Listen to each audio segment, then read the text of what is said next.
مگر میرا آج یہاں آنے کا خاص مقصد یہ تھا کہ امرناتھ جی کی یاترا آنے والی ہے، اس لیے میں نے جو امرناتھ یاترا کے روٹ پہ جتنے بھی ہمارے ورکر ہیں ان کو یہاں بلایا تھا، ان کو یہ بتایا کہ جو امرناتھ کی یاترا ہے اس کی رکھوالی یہاں کے لوگوں نے کرنی ہے، پہلگام کے لوگوں نے کرنی ہے، تاکہ یہ یاترا اچھی طرح گزرے اور اس کے بعد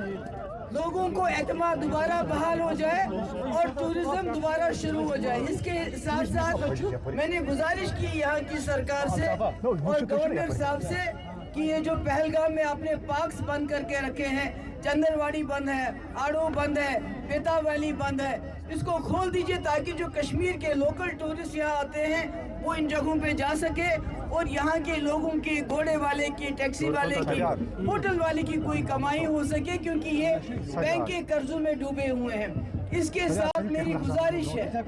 شرائن بورڈ کے جو انتظام دیکھتے ہیں کہ آپ نے بولا ہے ایک آدمی صرف ایک گھوڑا لائے گا، یہاں ہر پہلگام میں گھوڑے والے کے پاس ایک آدمی کے پاس 2 سے زیادہ گھوڑے ہیں، اس کو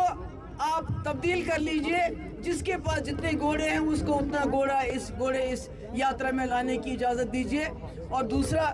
ہم چاہتے ہیں کہ امرناتھ یاتری آ جائے، جیسے سینکڑوں سالوں سے کشمیری لوگوں نے ان کا استقبال کیا ہے، انشاءاللہ اس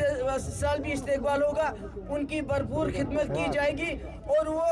بالکل صحت و صحیح سلامت وہاں سے بھی آئیں گے اور یہاں سے بھی واپس جائیں گے۔